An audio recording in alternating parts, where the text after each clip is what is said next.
बच्चों, आज हम अर्थशास्त्र के अंतर्गत कक्षा 11वीं में आंकड़ों का प्रस्तुतिकरण पढ़ रहे हैं। उसमें हमने ये देखा था कि कल जो हमने देखे थे वो टेबल किस तरह से उसमें अंकित किया जाता है। अब वो टेबल को जो हम आरेखित रूप में, मतलब वो डंडा जो ये दिया हुआ ये देखेंगे आप, आंकड़ों का आरेखी प्रस्तुतिकरण। तो उसमें हम देखेंगे सबसे पहला है दंड आरेख। दंड आरेख मतलब जो एक डंडी के रूप में दिखता है। ये आप देख रहे हैं कि ये पूरा जो दिखाया जा रहा है ये क्या है, ये दंड आरेख में है।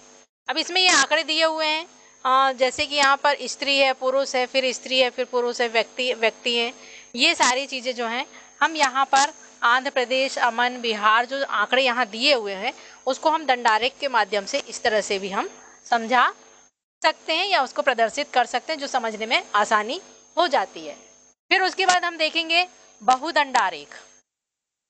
बहुदंडारेख का मतलब ये है एक से अधिक चीजों को हम उसमें दिखा सकते हैं या उसको समझा सकते हैं। इसमें अब आप देखेंगे कि इसमें स्त्री पुरुष दोनों को दिखाया गया है। पहले वाले में हमने सिर्फ पुरुष को देखा था, इसमें आप देखेंगे कि दोनों को दिखाया गया है, जिसमें कि आंध्र प्रदेश है, असम है, बिहार है। इसमें आप ये देख रहे हैं कि ये दो, मतलब ये बहुदंडारेख है। उसी तरह से दूसरा एक और बहुदंडारेख है ये।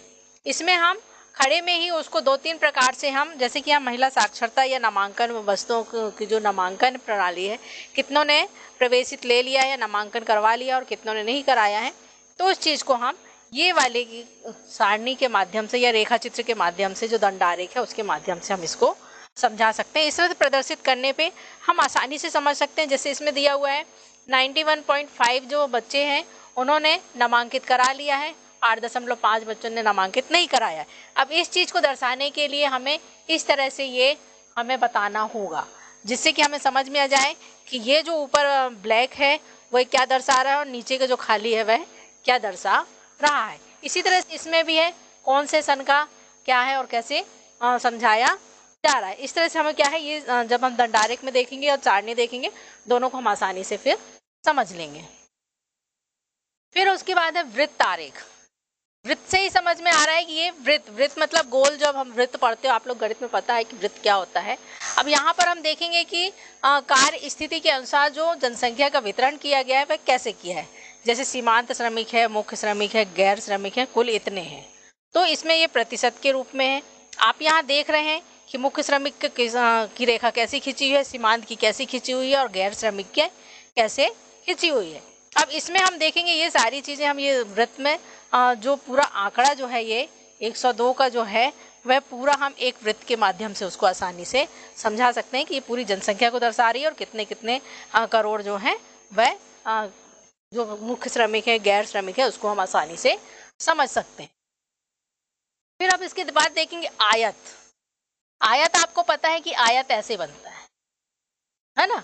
तो आयत के माध्यम से हम भी उसको आसानी से हम समझा सकते हैं। जैसे यहाँ पर दिया हुआ दैनिक मजदूरी, जो हमने टेबल पहले आपको बताया था कि बारंबारता कैसे बनाए थे, बारंबारता ये बनी हुई है। अब इसमें हम देखेंगे कि ये 2, 4, 6, 8 ये एक्स रेखा है और यहाँ पर ये 0 है। तो हम इसको किस तरह से समझा सकते हैं। अब जैसे 2 है, 2 में कितना है, ये 44.5, मतलब इसके बीच का जो है वह 44.5 है, 49.5। ये जो एक एक पॉइंट जो ये दी हुई है, आप लोग जब ग्राफ में गणित में करते हैं तो ये ग्राफ जब बनाते हैं तो उस वजह से आप लोग को ये आसानी से समझ में आएगा कि हम यहाँ पर जैसे 2 है तो ये 2 इसका यहाँ से यहाँ आ गया। फिर उसके बाद नेक्स्ट जो है उसमें 3 है, 3 का जो है तो ये दोनों के बीच में यहाँ पर 3 आया। तो आप देख रहे होंगे कि ये जो रेखा है ये 3 के सीध में है। इस तरह से ये एक दूसरे को जोड़ते चले जाएंगे, ये एक आयत बनता हुआ चला जाएगा। फिर उसके बाद है बारंबारता वक्र। बारंबारता वक्र में आप लोगों ने देखा होगा कि जब एक वर्ग आवृत्ति दी हुई है, यहाँ पर 2 है, यहाँ 4 है, यहाँ 6 है, तो जो बारंबारता यहाँ बढ़ती चली जाएगी। तो यहाँ पर 2 है, 4 और 2 ये 6 हो गया, 6 और 6 ये 12 हो गया। इस तरह से ये क्या है, ये बारंबारता आवृत्ति जो है वो बढ़ती चली जाएगी। तो ये जो है हम ये जो रेखा दिख रही है ये बढ़ती हुई जो दिख रही है ये बारंबारता आवृत्ति है। तो इसको हम दैनिक मजदूरी को जो सतत वर्ग के रूप में हम इसको परिवर्तित करके समझा सकते हैं और आसानी से हम भी समझ जाते हैं। फिर उसके बाद देखेंगे ये तोरण। जैसे अभी पिछले उसमें अभी देखा आपने टेबल उसमें कि आयत वक्र को हमने किस तरह से वो बढ़ते हुए उसमें ये से कम को दर्शा रहा है, ये से अधिक को दर्शा रहा है, जिसमें गणित से प्राप्तांक अंकों की बारंबारता जो है ये कम को दर्शा रहा है और ये अधिक को दर्शा रहा है। उसी प्रकार से हम देखेंगे से अधिक और से कम, ये दोनों को ही हमने क्या किया है, यहाँ पर एक साथ दर्शाया गया है। इस तरह से हम संचयी बारंबारता को जब हम देखेंगे तो घटते क्रम में और बढ़ते क्रम में दोनों में ही हम आसानी से इसको समझ सकते हैं। फिर उसके बाद देखेंगे अंकगणितीय रेखा चित्र। जो अंकगणितीय रेखा चित्र है उसको भी हम ये ग्राफ के माध्यम से आप देख रहे होंगे, ये जो है 77 और 78 में, यहाँ पर देखेंगे 78, 79 ये पूरा दिया हुआ है, यहाँ पर निर्यात और आयात दिया हुआ है, तो ये दोनों ही चीज़ें यहाँ पर दर्शा रही हैं। यहाँ पर ये आप देख रहे होंगे ये निर्यात और आयात को जैसे निर्यात को उनने स्क्वायर में और कट करके दिखाया है और आयत को त्रिभुज में दर्शाया है।